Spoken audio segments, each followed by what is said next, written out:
Welcome to the Best Interest Podcast, where we believe Benjamin Franklin's advice that an investment in knowledge pays the best interest, both in finances and in your life.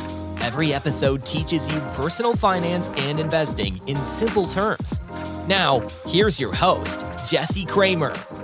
Hello and welcome to episode 98 of the Best Interest Podcast. My name is Jesse Kramer. Later in today's episode, we have a repeat guest, Doc G, Jordan Grumet, who was originally here on episode 61 of the Best Interest Podcast, is coming back for round 2.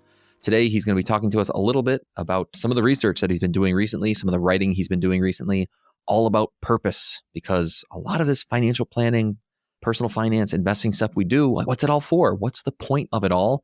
Well, it's to live our life. And to that, we need to understand a little bit about purpose to understand what drives us there.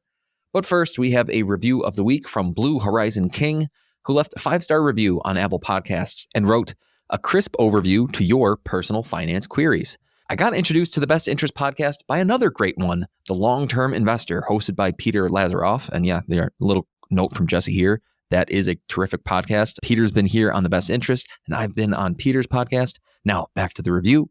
I love Jesse's simple yet thorough analysis of complex financial topics, which helped me a lot, and I'm sure many others, to answer some of my long-standing queries on ideal investment portfolios, retirement planning, safe withdrawal rates, tax optimization, and much more. I love your show, its content, the style of delivery, and I'm thankful that you share your great knowledge with us. Kudos to your passion and all the very best to the Best Interest. Well, Blue Horizon King, thank you so much for those kind words. And as always, please feel free to shoot me an email to jesse@bestinterest.blog, and I'll get you hooked up with a super soft Best Interest t-shirt to say thank you. And now, before Jordan comes on, and even before that, usually I would do a little monologue. I'll do a little monologue today. But before we get to the monologue, I want to make a quick special announcement. This is episode 98, which means we are 2 episodes away from episode 100, which, here in our base 10 numerical system, thanks to the Romans, that's a big number for us. So we're going to do something fun and special for episode 100. It'll be fun and kind of a unique content for the episode that I think you guys will enjoy. We're going to do a minor bit of rebranding for episode 100. I don't want to give away the secret too soon. The Best Interest will still exist in some form or fashion here, but the podcast might look and be titled slightly differently moving forward after episode 100.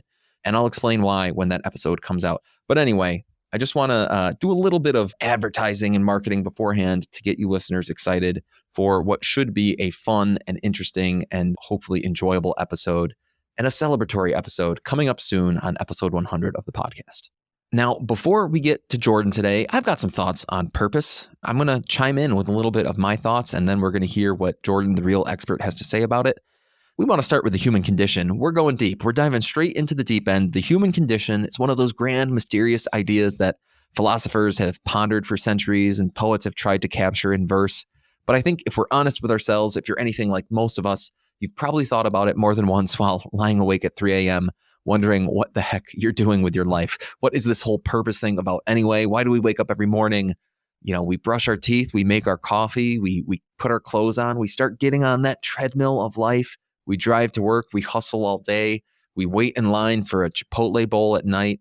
What's the point of it all? Sure, we get some answers from books, from religion, maybe from a motivational podcast or two. I'm not doing much motivating here on the Best Interest. I'm a little more informational than motivational. But anyway, at the end of the day, the truth is it's not always as clear as we'd like it to be. That purpose, the meaning of life, the human condition, it's not always clear as we'd like it to be. That kind of leads us to this eternal, as far as the human race goes, this eternal quest for purpose. Humans are hardwired to seek purpose. If we didn't have that drive to find meaning, we might just be floating around like jellyfish, drifting wherever the current takes us. But no, our brains, for good or bad, for better or worse, we want more. We want to make sense of our existence. We want to know why we're here, what our role is, and what we're supposed to be doing with this crazy thing called life. Not just about the ambition. And that search for purpose, it's not just about personal ambition or career. It's a question that's gnawed at humans' minds for ages. To some extent, it's the question of why do we exist? How do we exist in the first place? And for most of us, that search can feel like a maze. It stretches on for miles. There's no map. There's no GPS. We chase our career goals. We chase relationships. We seek personal growth. We definitely seek societal approval. And even after we tick off all of those success boxes, we still wonder, is this it? Or maybe we move the goalposts even further away, right? We have to go chase more boxes to tick off. And if we take a moment and we think of all the advice that people throw our way to follow our passion or to live your truth, or the secret to life is love and relationships, it all sounds nice, but sometimes it feels like those are just clever sound bites meant to get us to buy a self-help book or sign up for some pricey retreat in Bali, to do the things that really unlock the meaning of life, or so we're led to believe. Or are those just ways to distract ourselves from some bigger existential, harder to answer question? Now, the tricky part, or one of the tricky parts, I suppose, about purpose is that it's simply different for everybody. Some people find it in their career, right? They're doctors, they're engineers, they're artists, and that practitioner, that career has paved a clear path for them, and they're deeply fulfilled by it. Other people might find purpose in raising a family, or in making a difference in their community, or simply in the pursuit of just personal peace and happiness. Some people find a lot of purpose in meditation, of just calming themselves within. But the kicker at the end of the day is that it's not always immediately obvious what our purpose is. Sometimes you don't even know what you're looking for until you find it. And sometimes you can spend years wandering aimlessly, hoping something or someone or anything or anyone will give you that aha moment that I've found it, that I've found my purpose. Philosophers have long argued about whether life has inherent meaning or if we must create it ourselves. On one end, you've got an existentialist like Jean-Paul Sartre, who believed that life is absurd and we're just kind of thrown into existence with no real reason. We have to create our own meaning, Sartre would say. It sounds bleak, but for some people, it's also a little bit liberating, right? You are the architect of your life. You decide what's meaningful. You decide what brings value. And then there are people who would argue that meaning comes from something greater than us. It could be religion. It could be nature. It could be the universe itself. Some people believe in a higher power and that their life's meaning is already mapped out for them, waiting for them to follow it. And hey, if that's the lens you choose to wear, then life can feel like a pretty beautiful tapestry of connections and signs and experiences that all point towards something more profound than that day-to-day grind that you're going through. I get it. And let's not forget the fact that the search for meaning can sometimes lead us to go to unexpected places. For some people, meaning doesn't always come in grand, cosmic events. Maybe meaning comes in small, seemingly insignificant moments, a shared laugh with a friend, the sound of waves crashing against shore, the satisfaction of finishing a project you've poured your heart into, maybe finishing a podcast episode. Hey, personally, I will say, when I walk outside at night and it's like a cold, snowy upstate New York night, and I look up and I see, the stars against the night sky, it does kind of bring things into focus. And I feel something in that moment that's a little hard to put your finger on, but it's definitely a unique feeling. And I think it's in line with what we're talking about here. Whatever it is, life's meaning might not be some elusive, unreachable prize, but it's something that's found in just the most ordinary moments. I think that's something that David Foster Wallace, as you've heard me talk about many times here on the podcast, it's something he has talked about in many different ways, including in that very famous speech that I love, This is Water. Now, here's an interesting thought. Can the search for purpose and meaning itself become meaningful? Could it be that the searching, not necessarily the finding, becomes the most profound part of being a human? After all, if we're handed the answers on a silver platter, that's kind of boring. The struggle, the uncertainty, the constant shifting of our desires and our aspirations, that might be where the richness of life actually lies. The greatest novels, the most celebrated films, the best songs, they're all about people navigating some form of existential crisis. Luke Skywalker at the beginning of Star Wars, right? What's he going to do with his life? Well, he goes out and seeks adventure. Okay. It could be a hero trying to find their destiny or an ordinary person figuring out just how to live authentically. These stories resonate with us because they tap into our shared human experience. Maybe our search for purpose and meaning isn't about reaching a final destination, but rather about embracing the journey.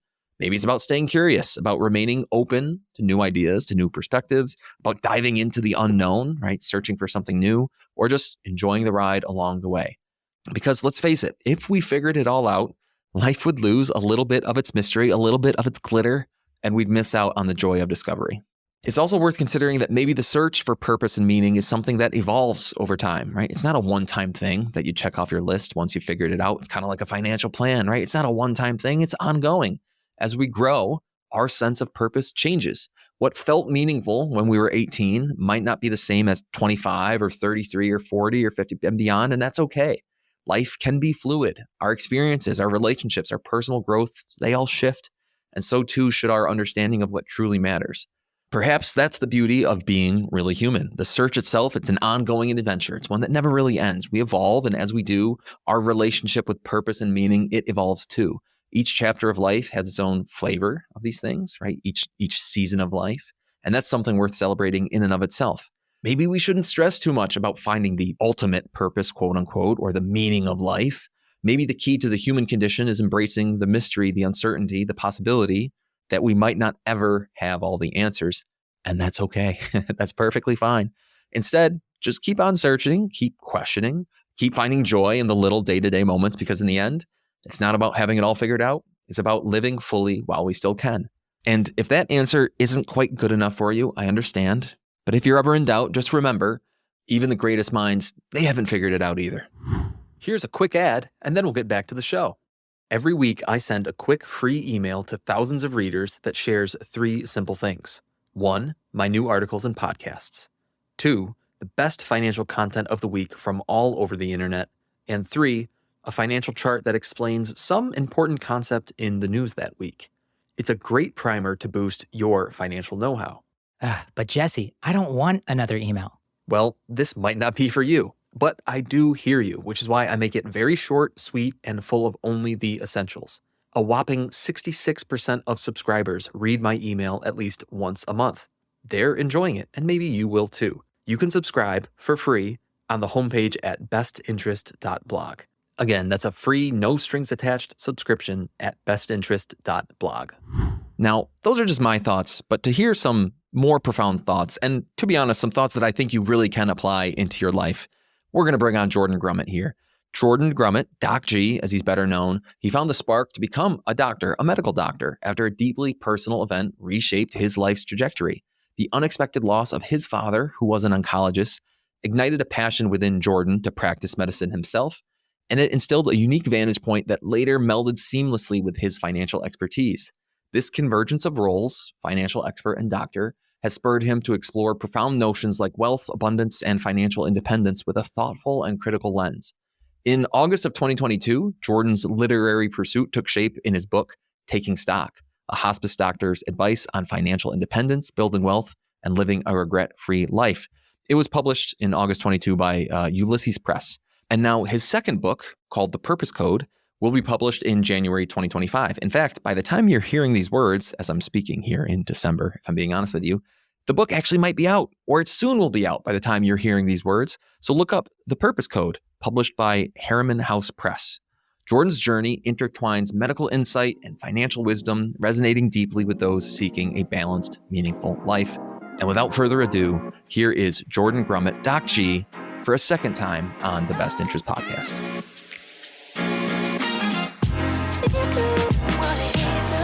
Well, Jordan, thank you for joining us again here on the Best Interest Podcast today. And I want to set the stage a little bit for our listeners because we've got an interesting, unique topic today. And my understanding is that the genesis of this topic came to you in a pretty unique way.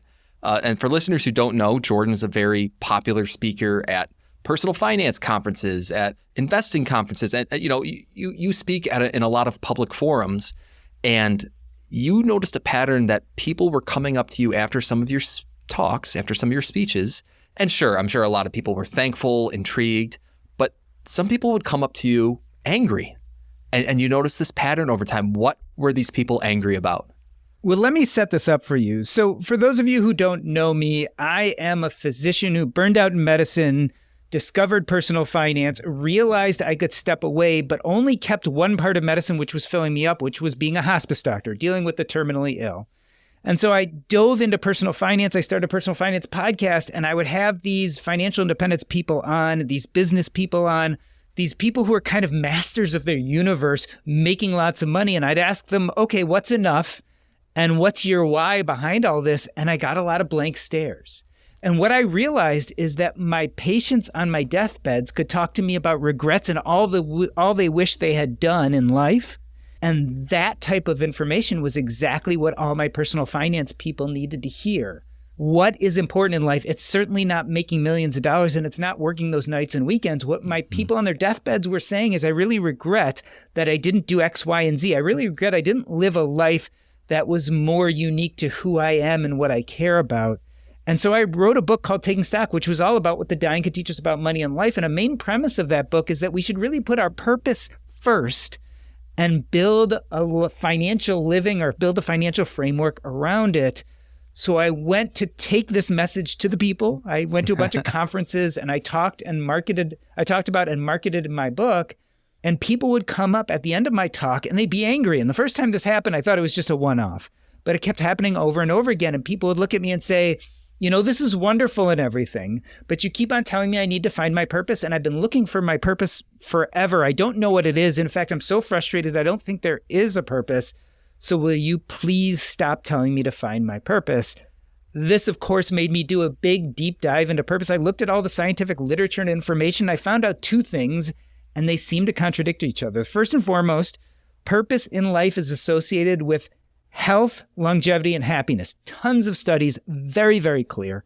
On the other hand, I found other studies that show that up to 91% of people at some point in their life get something called purpose anxiety. This idea that finding their purpose causes them stress and causes them to be frustrated, and they actually end up depressed and not happy.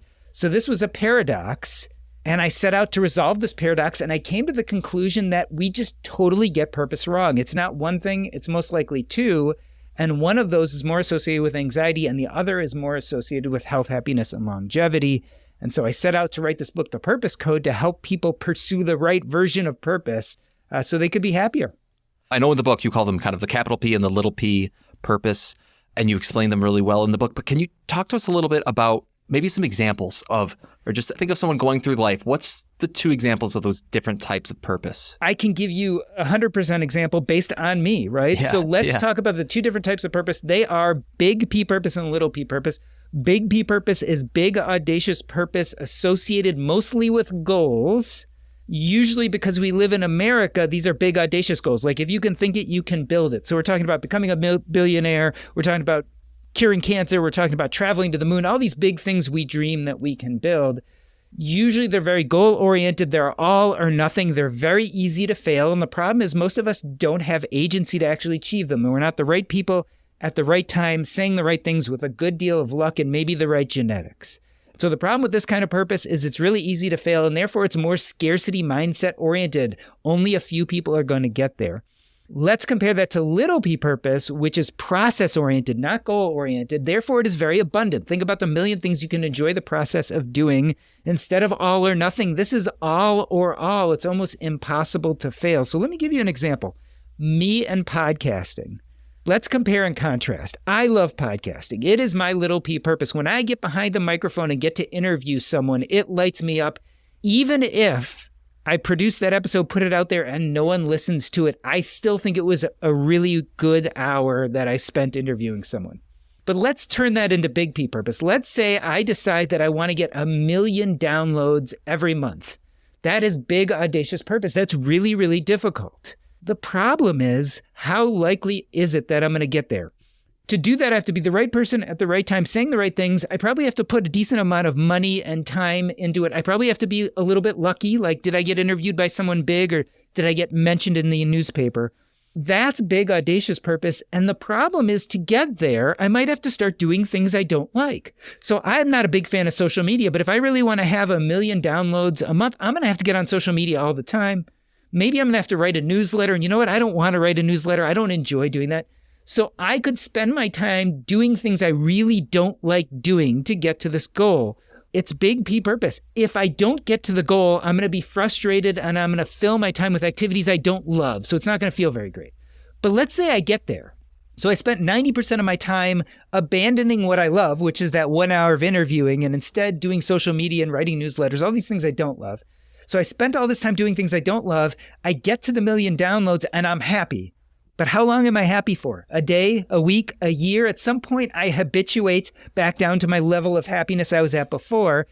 And then I'm back to figuring, well, what am I going to now get 2 million downloads a month? And then I'm back on that treadmill doing things I don't like. What happens is I end up spending most of my time not enjoying myself in pursuit of this goal that only makes me happy for a short period of time. And so that's the difference between big P purpose and little P purpose. And I hear people saying, yeah, but don't you want to improve yourself? Don't you want to grow? And so I'd say certainly. And while doing my little P purpose, I love interviewing people. I can go and try to make incremental gain, things that I have agency over. So maybe I want to become a better interviewer. So I can listen to all sorts of really good interviewers on podcasts. I can take a class on interviewing people. I can read up on the blogs and listen to the podcasts about interviewing people, and I probably will make some incremental gains. So that's something I have agency over. But if I say I want a million more downloads, I have much less agency over that. And in fact, the activities I need to do to achieve that are probably not as joyful. And so that's a good example of what big P purpose looks like versus little P purpose. And just so I'm clear, and maybe so the listeners are clear, if my definitions are correct, you were saying that a lot of the anxiety that we feel over our purpose is tied to the big P purpose because it is so much out of our control. Is that right? It is. It is. And we all have purpose anxiety because of this. And so a lot of people question, well, why do we get purpose anxiety? Like, why is it so common? Mm-hmm. Well, if you look at it, our society is pushing us towards big P purpose. Let me give you 3 examples. Yeah. Influencers. If you watch TikTok or Instagram, you're going to see a bunch of influencers. And what are they going to show you images of? They're going to show you images of 6-pack abs and wearing the most expensive clothes and traveling to exotic countries and running 7-figure businesses. They're not doing that for you. They're trying to get you to co-opt their version of purpose so they can sell you something. So you'll either follow them or you'll buy whatever they're advertising. It's not meant for you, but it is selling you this version of purpose. Let's look at marketing and advertising. Same thing. It used to be we watched TV and there were commercials, but now there's commercials on everything. But what are advertisers trying to sell you? They're putting these images in front of your face of people doing these fantastic, amazing things to sell you a lifestyle so you will co-opt that version of purpose so you'll buy the thing. But it's not just social media and not just influencers and advertisers. It's even your family and society. Your family is trying to sell you this vision of your parents are trying to get you to become a CPA or a doctor or a lawyer or some kind of big version of career achievement, or they're trying to get you not to make the same mistakes they made. And so they're giving you this big, audacious purpose. It is very stressful for your average young person because we're being sold this version of purpose and it's coming from everywhere. But the problem is most of the time that version of purpose is very hard to achieve. And usually it's someone else's version of purpose and not yours. And because of that, that's very anxiety provoking. It's pervasive in society today. Here's a quick ad, and then we'll get back to the show. One of the more common questions I hear is, Jesse, what do you like and use? Books, blogs, podcasts, even banks and brokerage firms. What are your recommendations? So to answer that question, I've put together a webpage. You can check it out at bestinterest.blog/recommendations. Again, that's bestinterest.blog/recommendations to check out how I'm improving my financial life. What are some experiments, or I don't want to say lessons, or I'm thinking of something actionable that someone can take, and maybe you dive into this in the book a little bit about, okay, let me try to sit down here as I am before you, Jordan, and let me try to identify what I think my big P purpose is, or at least what I've told myself so far, what my big P purpose is. But then ideally, especially if it is anxiety provoking, I want to hone in on something that is much more my true big P purpose, or perhaps it's less audacious, Right. It's more reasonable, and therefore it just naturally will be less anxiety provoking. Is there anything we can do on that front? First and foremost, there's nothing good about big P purpose. So you do not want big P purpose because big P purpose is very goal-oriented enough and is very frustrating. What you really want is little P purpose. So the question I get all the time is, how do I find my purpose? So the first thing I say is you don't find your purpose, you build or create it. So this is a very active process where you actually have to do the work. So you don't find it, you create it. But a lot of people say, well, I don't know what excites me. So it is true, you have to have an idea of what those inklings, those beckonings are to things that you might find joyful, and then build purpose around those. Those are what I call purpose anchors. So what people really want to find out is, well, how do I identify my purpose anchors so I can build a life of purpose around them? And there are really some basic, easy ways to do this. When you lower the stakes, when it's not like I have to find this one big thing that's either going to make me a happy person or I won't find it and everything else fails. When we lower those stakes and say, no, you're just looking for a few things you might enjoy doing and then you're going to build purpose around them, it becomes really easy. So let me give you 3 or 4 examples of an easy way to find your purpose anchors. I always talk about, with my hospice patients, the life review. It's a structured series of questions. We ask them about their lives biggest successes, biggest failures, helps them come to terms with their life. But a big part of that is regrets. And so for young people, I'd really love to look at regrets.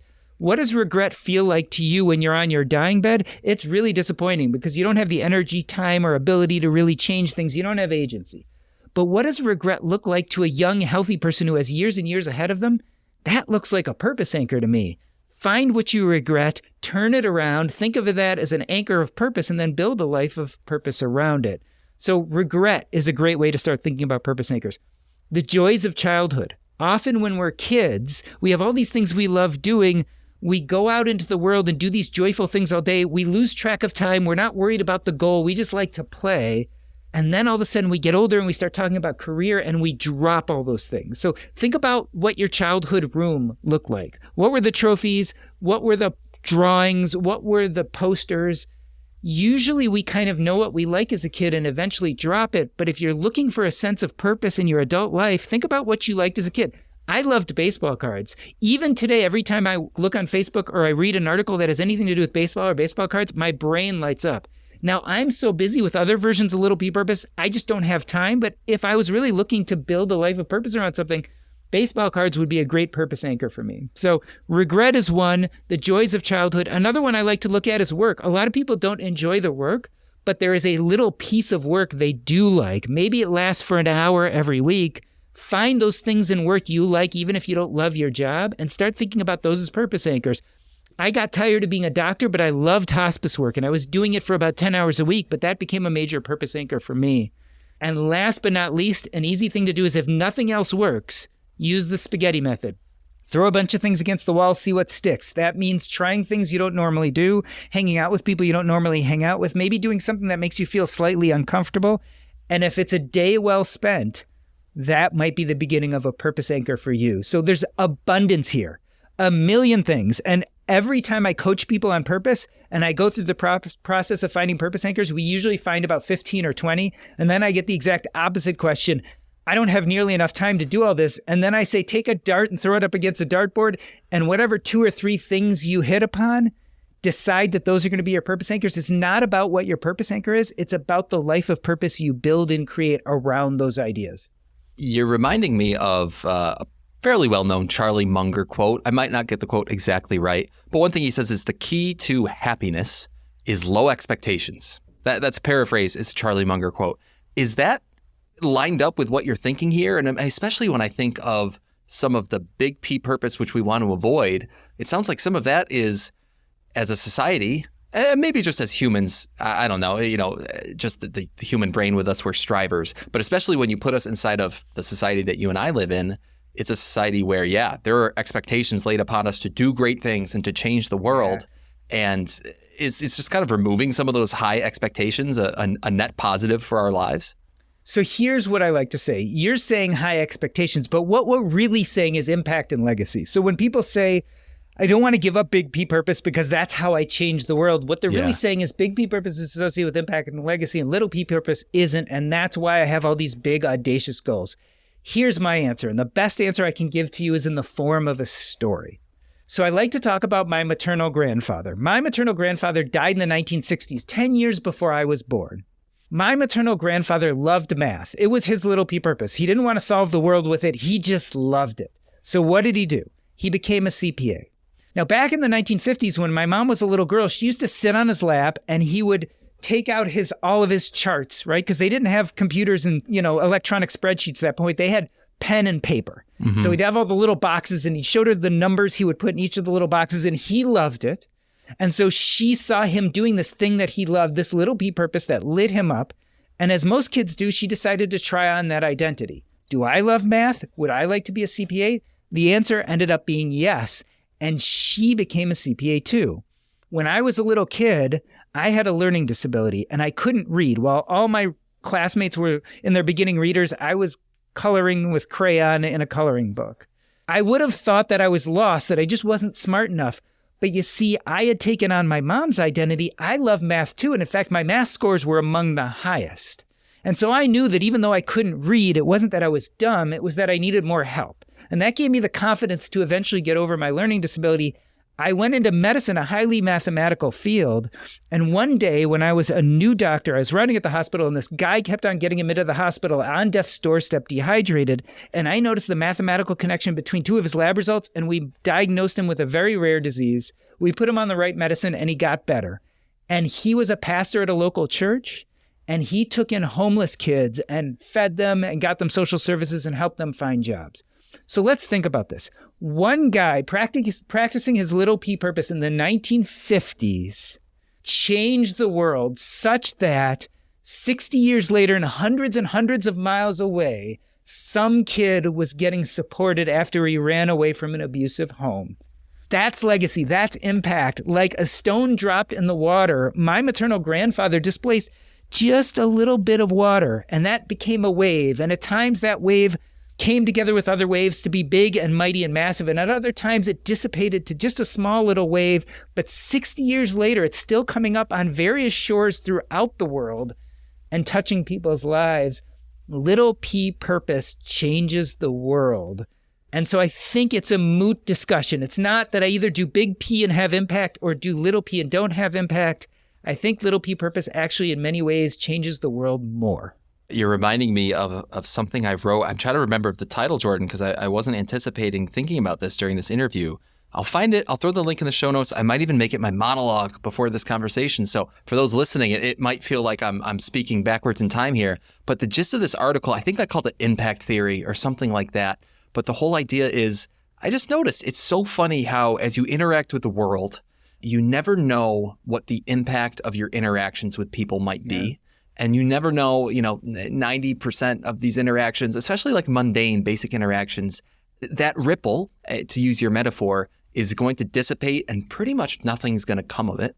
But there are other times where that ripple is going to be so consequential for generations to come, or you'll meet someone who gets you your dream career. You'll meet someone who introduces you to your spouse, and now you're having kids, and you can kind of connect these dots backwards and say, if I had never done X, then the world as I know it would be completely different. So here's the thing. They call that, another term for that is the butterfly effect. When you do things that deeply light you up, little p purpose that really get you excited, you attract people to you like a moth to the flame. They see you lit up and they want to interact with you, and you become collaborators. If they have something to teach you, they want to teach you. If they have something to learn from you, they want to become your student. They want to become mentor and mentee. So if you want to move the needle towards that impact dying out versus growing and affecting the world for longer and longer periods of time, deeply engage in things you love and you will impact people more around you. We all know there's this thing called generational trauma. And in the financial world, we talk about money scripts. We talk about our parents end up with money trauma and they develop these bad money scripts like money is bad, so I have to spend it the moment I get it. And they pass that on to their kids. And their kids then believe money is bad. They have to spend it the moment they get it. And they keep passing that on. We talk about generational trauma all the time. We don't talk about generational growth. The exact opposite. When you deeply engage in things that are meaningful to you and it lights you up, we also pass on those things to our kids and our family and our friends. And they carry those with them and keep passing them on. So again, if we want to move the needle towards impactful versus dissipation, do things deeply important to you, and the likelihood is that those waves will travel much, much farther. I want to circle back to the idea of legacy, or maybe not circle back. I suppose that's all we've been talking about here for the last few minutes in question and answer. But, that word legacy sticks out in my mind, and maybe it has a different definition to different people. When I think about myself, it's like to some extent, I do want people to recognize that I've led a life well lived. I do want people to say, you know what, Jesse added something to my world, and I'm glad about that.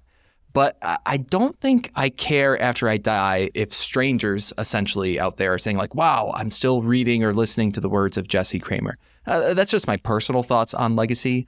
But what has your research found when it comes to how our listeners today can or should, or maybe should not, think about or consider their own legacy? We have a finite time on this earth. And so our ability to change people, connect with people, touch people's lives feels very finite. So here's the thing. With generational growth and the impact and legacy I'm talking about, I'd like to leave you with this idea that your goodness, what you create and those things you put in the world outlast you. They outlast you far past the time where anyone is saying your name or reading about you in the textbooks. My maternal grandfather has been dead since the 1960s. His name is Morris Adler. Probably no one said his name this year, and yet his impact lives on. A piece of him and what he loved and what he thought was important is still shaping the world today. What else could we ask for? It's the closest we get to immortality. It's this idea that we weren't just a drop in the ocean that disappears, but that we actually do displace some of that water, and that displacement continues long after we're gone. That to me is legacy. It's that little piece of goodness, that little piece of us that's unique and purposeful for us, stays in the universe and still has effect. And I think that's magical. I've got a follow-on question, but it's a hard question, and I don't know if there's an answer to it. Maybe you do, Jordan.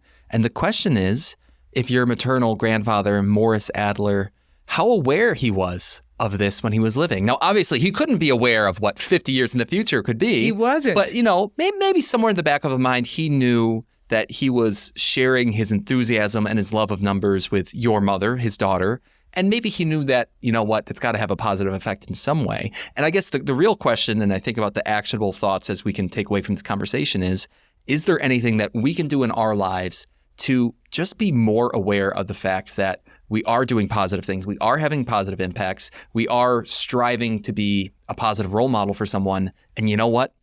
It's certainly not going to have a negative long-term effect, and all it can do is have positive ripples into the future.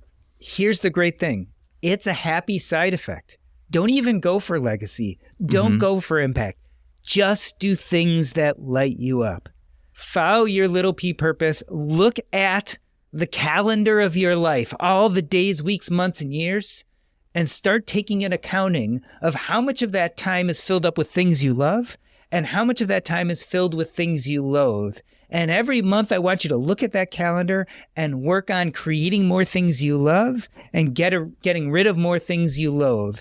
Practice more little P purpose, because we have no control over time. We can't buy it. We can't sell it. We can't exchange it. It passes no matter what we do. The only thing you can do is take an accounting of what activities that fill that time that you're involved in. Don't worry about impact. Don't worry about legacy. Do things that light you up. And I promise all of that will happen anyway. It did with my maternal grandfather. It was never his plan.